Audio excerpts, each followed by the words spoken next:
Thank you, Joe, and good morning, ladies and gentlemen. It's a tremendous privilege to be here today, to be invited to speak at the preeminent event for the community sector in Australia. And I'm particularly thrilled that you've chosen such a fascinating and important topic to explore over the course of the next couple of days. Power. Can I begin by asking you a question? Has anybody here seen the musical Keating? Just raise your hands if you've seen the musical. Well, when I started to think about what I'd talk about this morning, the first thing that came to my mind was that wonderful satirical sketch of John Howard marching up and down in his green and gold jersey. Power. I want power. Do you remember that? I want to smell my own ambition in flower. For those of you who haven't seen it, I really recommend jumping on YouTube and just taking 2 or 3 minutes to look at that sketch and listen to the words carefully, because it is a very clever insight into the aura and to the pitfalls of power. I'll be a bit more serious than that for most of my discussion this morning, but I hope I can be half as entertaining.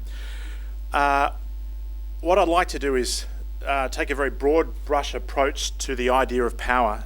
I'll be intentionally broad, and I'll draw on a wide range of historical examples. And what I'm trying to do is set the scene for your discussion for the next 2 days. I'd like to cover 4 broad themes surrounding power. I'll outline where power comes from.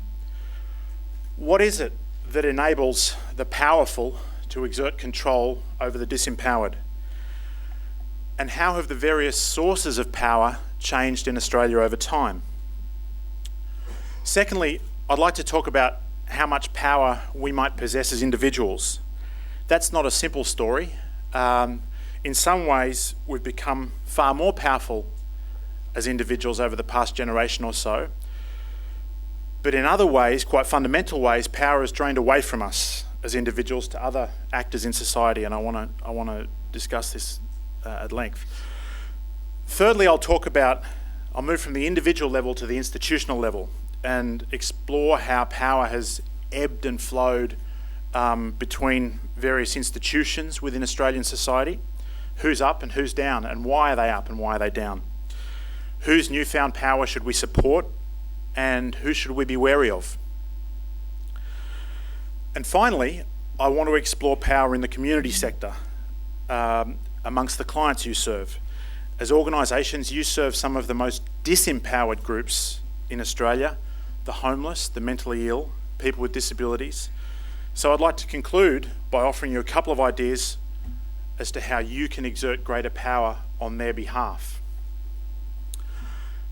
Dennis and Joe asked me in the lead up to the conference to begin by giving you a very brief overview of Per Capita, who we are and how we came to be.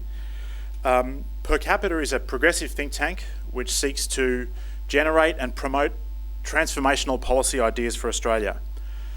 And by progressive, we mean 3 specific values: prosperity, fairness, and community.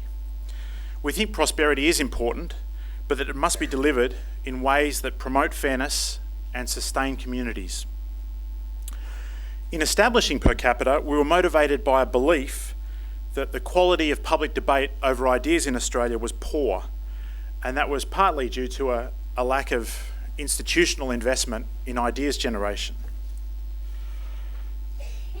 There weren't very many well-resourced think tanks, and the ones that were out there tended to be conservative free market institutions. The result was an imbalance in the public debate in favour of free market ideas. These institutions had power far beyond their size. Even today, if you pick up our national broadsheet newspaper and turn to its opinion page, you'll often see that 2 of the 3 op-ed articles there are dedicated to conservative think tank writers. And I would put it to you that this is not just a result of the ideological positioning of the paper, but it's also a reflection of an unbalanced investment in ideas in Australian society. And what these powerful conservative think tanks have managed to do over time is to transform a set of reasonably old style debates into a set of new but false debates. It's classic wedge politics. So what we wanted to do at Per Capita was to refocus on what we think are the real important debates that the country should be having. What they did was to turn the old divide of bosses versus workers into a false argument over the power of unions. What we think that this overshadows the real debate, which is how we should address skills and pathways to work to improve participation and productivity. Another example, they turned the old debate of economy versus environment into a false argument which contests the science of climate change. And we think this overshadows the real debate, which is how you price environmental costs like carbon to ensure that these things are kind of integrated into decision-making with the economy so that polluters are incentivised to reduce their pollution. In both those cases, vested institutional interests are using their power to divert attention away from the genuine challenges that we face, because addressing these challenges will undermine those same vested interests. And that's an example of the kind of institutional power that Per Capita seeks to counterbalance. Okay, enough about us. Let's cut to the chase. We all know intuitively what power is. It's such an intuitive concept that I won't bother trying to give you a formal definition. John Howard's little satirical presentation in the Keating musicals is as good as a formal definition, I would say. Power is many things. Biologically, it's actually an addictive drug which releases endorphins into the bloodstream and has a similar effect to heroin. It's an asset which confers immense status on those who hold it. Power's an aphrodisiac. Power, most importantly, is something that brings with it enormous responsibilities. So I'd like you to consider, where does power come from? The theorists will tell you that there are three main sources of power: violence, money, and trust. Almost all power is exercised because the holder possesses one of these three things. The ability to exert violence is an obvious source of power. Prior to the 19th century, violence was by far the most dominant source of power. Even money was only useful in that it could buy control of private armies and militias and the like. And in the 19th century, what happened was that national governments gradually brought the exercise of power under state control, to the point where well-functioning states now have a monopoly on the use of force. The result has been that the actual incidence of violence has reduced dramatically over the last couple of centuries. However, the capacity to deploy force remains an important source of power today. While violence is less important today than in previous centuries, the state monopoly on force remains central to an effective rules-based society and a high-quality legal system. However, it is worth noting that there is one area where violence remains a particularly ugly feature of contemporary society, and that's domestic abuse. Domestic abuse, as many of you will know, remains widespread, massively underreported, and is sustained by a persistent power imbalance that's rooted in the ability of some men to inflict violence on women and children. It's one area where the state finds it very, very difficult to exert power and control because of issues around privacy and a lack of reporting. The second primary source of power is money. While money has mattered since humans first accumulated crop surpluses, the relative decline in violence means that money is more important than ever. Money has certainly displaced violence as the single most important source of power in Australia today. Money matters. To see just how much money matters, consider two vastly different groups. On the one hand, look at the reaction of the mining companies to the proposed resource profits tax, and before that, to the carbon trading scheme. It's no exaggeration to say that an orchestrated campaign by immensely wealthy organisations was the single most important factor in the defeat of carbon trading and potentially the scaling back of a resources tax. They lobbied, they advertised, they briefed the media, they scared the public. You can only do this if you have enormous wealth to deploy. Then consider another group, the communities which your organisations serve. Many of them are not wealthy and do not wield any significant power. This is no coincidence. They do not have the money to mount expensive campaigns, to Duchess politicians, to buy out uncooperative neighbours. And the lack of money matters because at the end of the day, it's money that allows you to access the decision-making processes that affect our everyday lives. And I'll return to this question of access to decision-making a little bit further on. The final source of power is the most fragile, the most ephemeral, and it is trust. And I think trust is the source of power for all the organisations in this room. That's really the fuel to your engines. Societies with high levels of interpersonal trust expend far less resources on coercion and compliance because contracts are usually honoured, laws usually observed, taxes usually paid, and this has immense value. It frees up resources for us to invest in public goods, to save against future adversity, to pursue a good life. The institutions which command trust are those which can influence thoughts and opinions within a society. They define community values, they articulate social norms, they sustain taboos. Often, they decide who belongs to a society and who doesn't. Very fundamental questions of identity.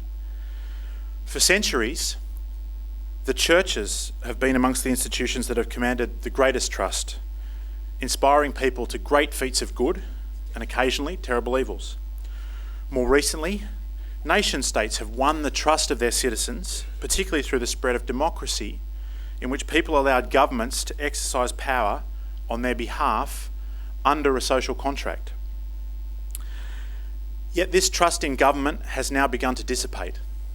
The Gallup International Millennium Survey found large groups in mature democracies who believe that elections in their countries were free and fair, but that did not believe that their country was ruled by the will of the people. These findings were particularly strong in places like the UK, Sweden, Denmark, the Netherlands, states which are generally thought to have a strong social contract and high degree of social cohesion. As a leading public thinker, Jeff Mulgan, has written, in many of these countries, the most democratic institutions are the least trusted. This disillusion with democracy explains why election turnouts and party memberships have begun to fall across the Western world, and why activist energy has moved away from political parties and towards single-issue politics. Mulgan notes that there's been a steady increase over the past 30 years in the share of population who've taken part in a demonstration, a strike, a consumer boycott, a petition, at precisely the same time that the conventional politics of elections and political parties has contracted. Alongside falling trust in governments, we're also seeing declining trust between citizens. The growth of cities and increases in high-density housing mean that we don't trust our neighbours like we used to. Often we barely know them.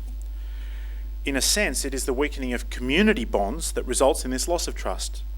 One of per capita's driving motivations is to reverse that weakening of community bonds, and I'm sure that objective is shared by almost everyone here in the room.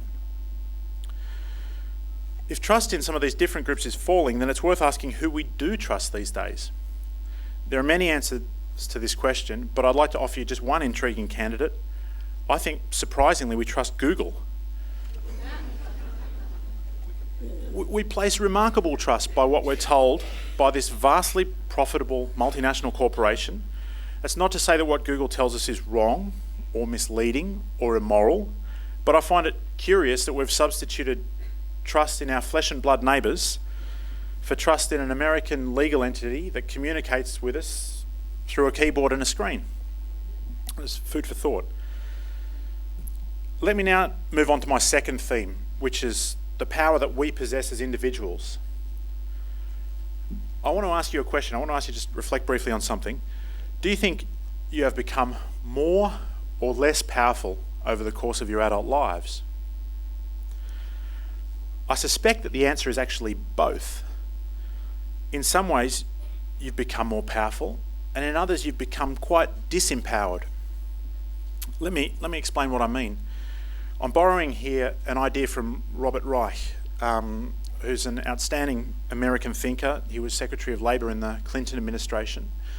In his recent book, Super Capitalism, Reich argues that capitalism has evolved to displace democracy as the dominant organising force in Western societies. And he claims that this has been a mixed blessing. We've benefited greatly from this as consumers and as investors, but we've suffered considerably as citizens. It's true we've become far more powerful as consumers. The range of goods and services available to us is vastly broader and deeper than anything our parents could have conceived of. And the price of most of these goods and services has fallen dramatically. We can eat seasonal fruit all year round. We can purchase individual tracks of Puccini or Powderfinger through iTunes. We can fly to London now one way for $378. That's incredible. We're drowning in choice. When we don't like a product, we can take our custom elsewhere. We frequently do. Some of us do this in favour of ethical consumption, but most do it simply on the basis of quality and price. So consumption is one of the few areas where individuals collectively are as powerful as other entrenched institutional interests. The other area where individuals possess such power is as investors. Now that contention may seem strange. Most of us have a few shares, maybe a rental property, but we all have superannuation and we have the power, in theory, to decide where that is invested. The key point here is that the one thing that big powerful companies fear is desertion by consumers or shareholders. It's the only area where the aggregated actions of individuals can truly affect their behaviour. Now, all of this is well and good, but do you honestly feel more powerful because of your purchasing or investment patterns? My guess is no, you don't. And you don't for one very important reason, which Robert Wright correctly identifies, because while we've become more powerful as consumers and as investors, we've lost power as citizens.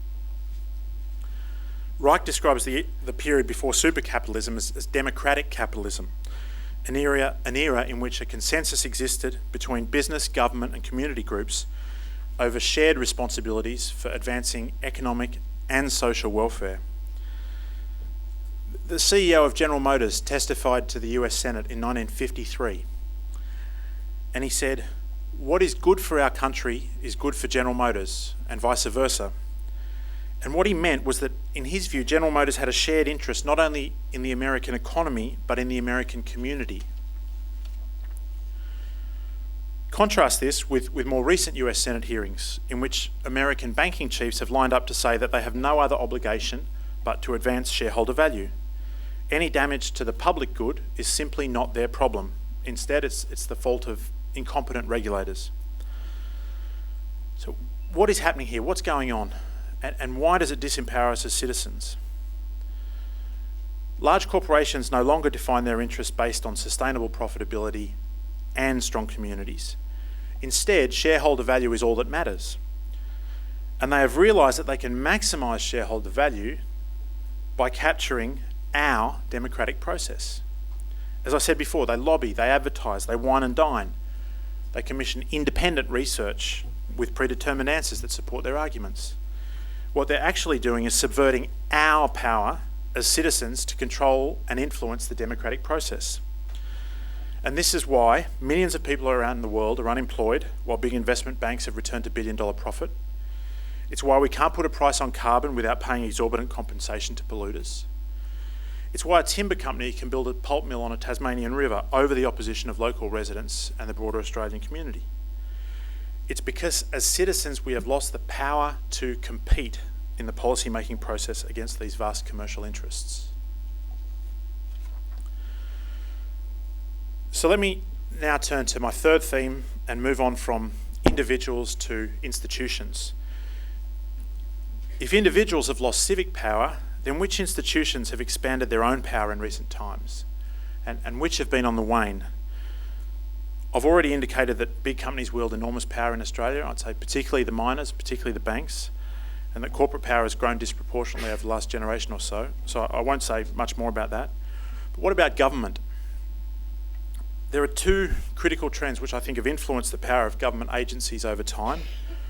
One is centralisation, and the other is the capture and storage of information. Wherever possible, government agencies seek to centralise activity which allows them to steadily accrue power. This starts from the top and it flows down. Recent Prime Ministers have accrued power from the Cabinet. Executive governments have accrued power from the Parliament. The Department of Prime Minister and Cabinet has accrued power from the rest of the public service. The Commonwealth has accrued power from the states and territories, and so on and so on. The departments that provide human services, DEWA and FAXIA and their state and territory equivalents, have become particularly powerful as a result of their need to capture and manage information. Now, I'm not saying at all that this is a power grab by government or that this is by design. There's no deliberate plan to disempower anybody. What is going on in large part is that these departments have had to invest in enormous IT systems whose purpose is to track case information, but whose effect is to multiply both rules and compliance processes. And I've no doubt that many of you have experienced this form of power firsthand. Other actors in the political process have lost power over time. Political parties are on the wane as trust in politics has eroded. While they are conduits to power for those ambitious individuals who seek high office, they confer little power on rank and file members. Unions too have declined in power as their memberships have dwindled. This is not just because of punitive IR laws, but because the modern workplace has become much more fragmented, many more small businesses and self-employed contractors. Control of information has also affected the distribution of power within the media. The traditional media, newspapers, radio, TV, have become less powerful as people get informations and opinions from online sources, search engines, blogs, Wikipedia, the iPhone.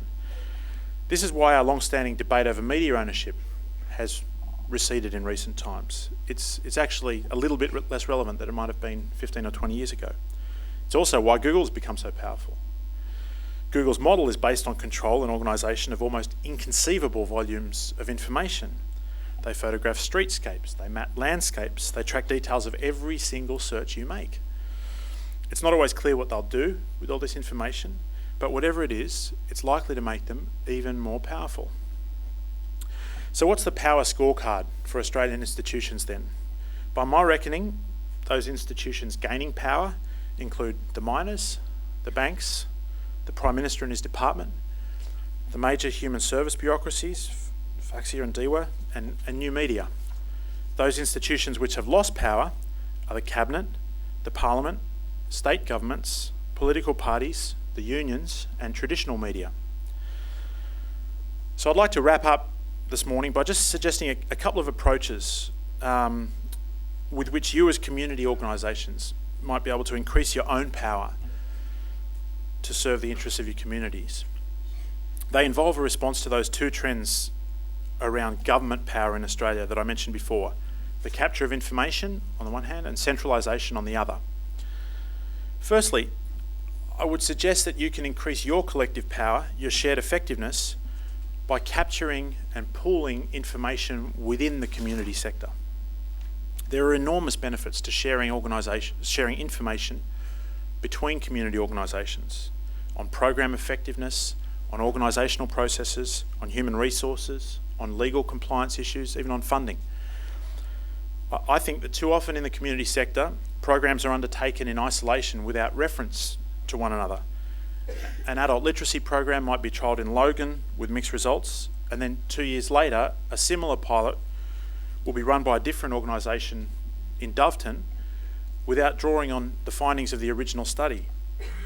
Community organisations write business plans and government documents from scratch because there aren't too many common templates on which to draw. Now, one of the dynamics of the community sector is that funding is always scarce, which can make collaboration with other organisations appear threatening. But we do need to overcome this dynamic and share information better. To their great credit, Dennis and the team at our community have taken the lead in this area through their lessons bank, their policy bank, their plans and tools bank. And I would encourage them to continue this important work, and I would encourage each of you to pool information with our community and with each other just as much as you can. This will lift the power of the community sector by increasing program effectiveness and fundraising capacity. It will build on your single greatest asset, that trust, that integrity, and it'll enable you to tell your many wonderful stories to ever bigger audiences. The second way in which I think you can consolidate power in the community sector is to provide some creative resistance to this never-ending trend of centralisation. The essence of the community sector is that it is local. As a sector, you understand local issues and you offer local solutions. The control of decision-making by remote bureaucracies in Melbourne or Canberra or Sydney is unlikely to lead to the best possible local outcomes.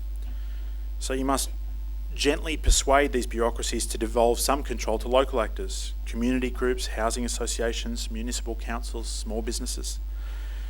And you must propose innovative models to government for how to do this. Jenny Macklin this morning mentioned Good Start, the reborn ABC Learning as a social enterprise in the community space. I think it's an excellent example of a new innovative model that does take power away from some of these centralised decision-making agencies and puts it back into local communities. Another example might be a community group that sets up a local social enterprise to build local skills, anything from truck driver training to IT repair services. Potential employers could directly invest or provide seed funding, startup capital. Local government relies on flourishing business for rates, incomes, and housing authorities gain higher rents if more tenants are in work. So these bodies could invest in the enterprise with capital and infrastructure, or at the least provide advice and support. And such an approach returns power over local community decisions to local communities. The federal government has trialled a model of this kind through its Innovation Fund, which is part of Job Services Australia, and based in part on some policy research undertaken a couple of years ago by Per Capita. Now, while it's only a small first step, the Innovation Fund demonstrates a refreshing decentralisation on the government's part, with important emphasis on allowing local communities to experiment with alternative models in the full understanding that some will fail, but others will succeed beyond wildest expectation. And I think the community sector, you should be pushing governments at all levels to expand this model beyond employment services. Over time, these centrally funded but locally designed initiatives will return power over local issues to where it belongs, to local communities. Now, these are just a couple of ideas on improving the power of community groups to serve your communities. And I'm sure you'll hear many, many more great ideas over the next couple of days. I hope I've painted a broad brush outline of the nature and distribution of power in Australia. If I can leave you with one message, it's this: citizens and communities have lost much power in an era of supercharged capitalism, particularly the power to influence those government decisions that affect important aspects of our everyday lives. It's enormously difficult to counter this, but I think this is the challenge that Dennis gave us in his opening remarks this morning. The right place to start is by asking the questions that you're addressing here over the next 2 days. I hope you enjoy the journey, and thanks for listening.